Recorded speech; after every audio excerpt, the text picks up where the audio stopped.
so good and tasty. Good day, everybody. So I heard that Trump, over at this Turning Point USA rally in Arizona, was out here lighting him up in a good old American USA rally style kind of event that he usually does have. And just wanted to take a look at this, some of the highlights. I know there were some hot button issues, but we're also going to get into the stupid talking point of the left about this whole Elon Musk bull. The people have given us their trust, and in return, we're going to give them the best day one, the biggest first week, and the most extraordinary first 100 days of any president in American history. And woke has to stop, because along with everything else, it's destroying our country. We're going to stop woke. Woke is bullshit.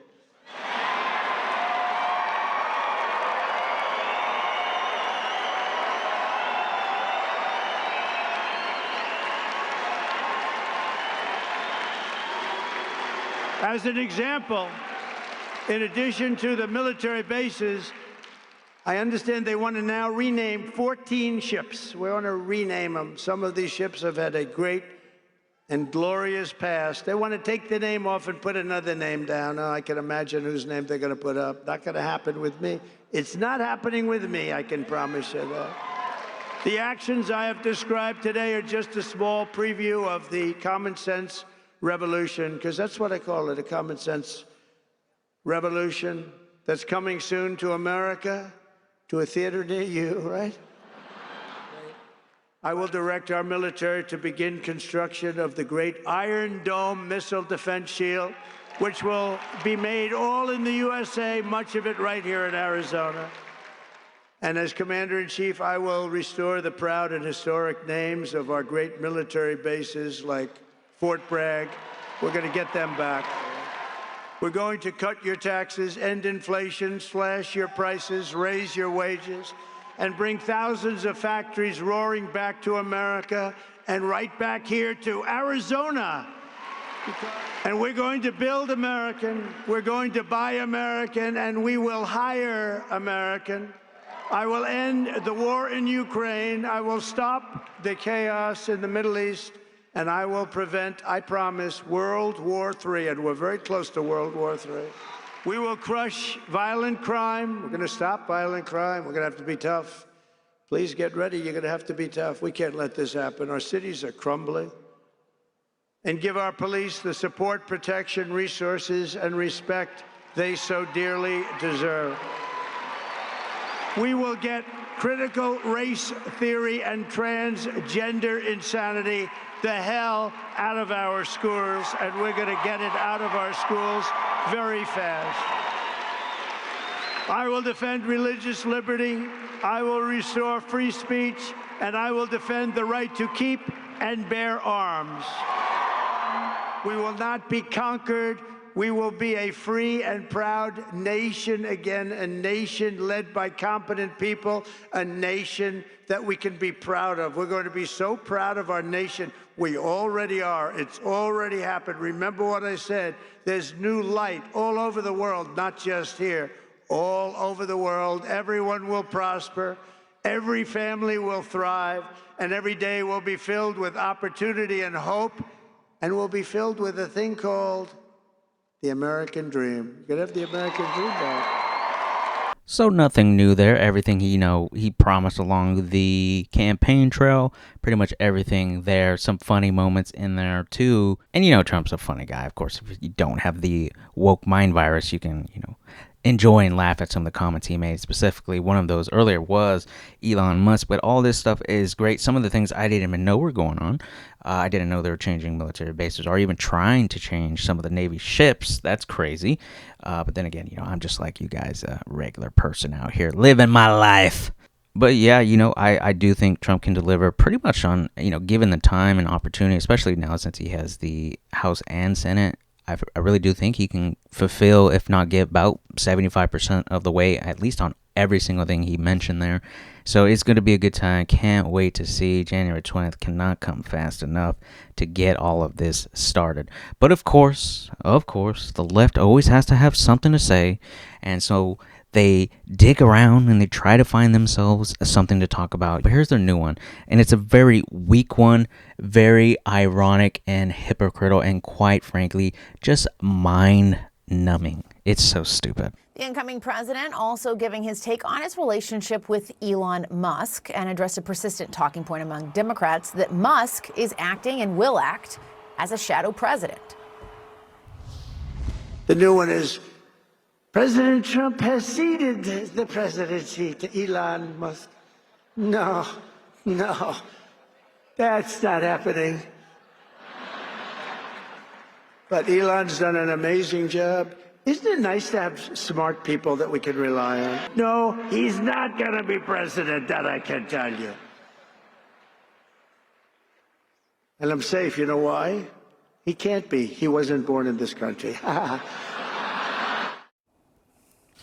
For more, we're joined by Democratic strategist Julie Rodzinski and Katie Frost, Republican strategist and former executive director for the Georgia Freedom Caucus. Good to see both of you. I do want to get to immigration in just a moment, but let's start there where the president-elect kind of dropped off, talking about Elon Musk. Katie, I just want to get your reaction to his take there on what's being said about Musk. Well, it's great to see both you ladies again. You know, this is, of course, the latest talking point we're seeing coming out of the Democratic Party, which is highly ironic, considering the Wall Street Journal report that dropped this week talking about how President Biden has been struggling to do the job since very early in his presidency. So apparently now it's a point of concern for Democrats, the idea that there might be someone other than the elected president trying to call shots, when that's exactly what's been happening for the last 4 years. I would love to know who's been the shadow president of our country for the last 4 years. And Julie, I just want to get your thoughts on it as well. Well, it sounds like this is getting a little bit to Trump, right? Anybody who decides to elevate themselves to even pretend to be on par with Trump, Trump eventually gets rid of. And so I don't give this bromance much time. Katie, the difference is Elon Musk, who's not elected to anything, who's not appointed to anything through a confirmation process, is basically calling the shots and was calling the shots last week. He came out first to scuttle this bipartisan deal that led to a tremendous amount of chaos. And you have the Speaker of the House himself acknowledging that he was continuously talking to Elon Musk throughout this whole process. Who is Elon Musk but an unelected billionaire who has his own interests with this budget, and who obviously, as a result of those interests, decided to scuttle a deal that would somehow, shock or all shocks, impact his business in China, among other things. And so, look, this is Trump reminding people and reminding Musk, I think, that he's paying attention. So very clearly, this is getting to Trump. And I'm glad. I'm going to sit back, as I keep saying, and drink my martini and watch this chaos unfold, because this is what the Republicans asked for, and they're getting it. Dumb. What chaos are you talking about? The whole, why did Trump respond to this? I don't know. Probably because all you idiots are talking about. That's all you can talk about. The same way he had to address the Russia collusion, the same way he has to address anything. If you have these idiots over here talking about, oh, Elon Musk is the shadow president. Like he said, he can't be the president, first of all. And you really think that there's a comparison between Joe Biden and Donald Trump in terms of mental capabilities? Of course not. They are vastly different. It's like the tortoise and the hare, vastly different. And what is so mind-numbingly, like, I feel like my brain's going to explode, is that this is what literally the Democratic Party was. Joe Biden could not perform the duties as president. Neither could Kamala Harris. So who is running this country? They are the definition of a shadow administration being run. We don't have any leadership in there. So to sit here and say that Elon Musk is going to somehow be the president is absolutely stupid. First of all, Elon Musk is very smart, and he has made it clear that he's going to help the people. His company's already taken hits. So has Donald Trump in terms of wealth. They're doing it for the people, they're doing it for America.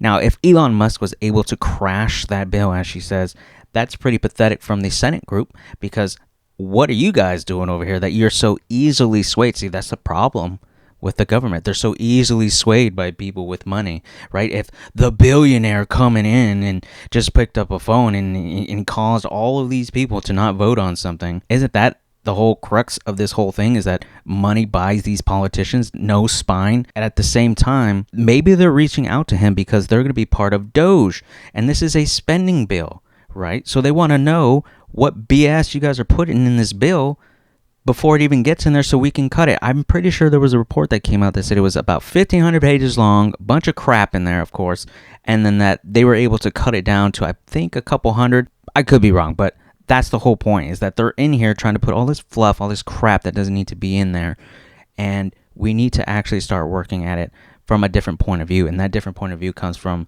Doge, Vivek Ramaswamy, Elon Musk, in terms of trying to clean this up.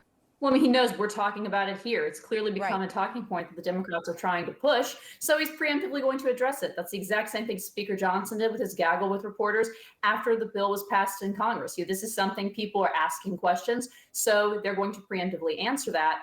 But I would go back to, Julie, you said that no one elected Elon Musk. No one elected the White House staff that have been running the show while President Biden has been asleep at the wheel, essentially, for the last 4 years. So, I mean, you can talk about now, apparently, the influence of billionaires is a concern. It isn't a concern when George Soros puts a lot of money into electing people all across the country. It isn't a concern when Mark Zuckerberg wanted to get involved in elections. It wasn't a concern when Jack Dorsey owned Twitter. Apparently, now that it's X and somebody Elon Musk, it is a concern. So there's definitely seems to be a double standard at play. Oh! It's always a double standard with the Democrats. They say what you can't do, right, for the people, and then they turn around and do it. Remember that picture of Gavin Newsom where he's locking down California? Oh, no one can go ahead, spend time at the holidays or do this and that. And then he's out here with a group of like 20 people at a table, maskless, piece of shit. You got people like Bernie Sanders out here talking about the wealthy need to pay their fair share, when he's got like not one, not two, but 3 homes that's getting close to $2 million, I'm pretty sure. They're just such a hypocritical party, so petty. Like, I don't know how you could be associated with a group that's just so weak mentally. But nevertheless, we will find out. Everything will come to fruition in time, I believe, as many of you do as well. So let's just keep on trucking on and doing what we gotta do. USA, baby, let's go. If you enjoyed the content, go ahead and hit the like and subscribe button for your favorite churro on YouTube. See you guys on the next one.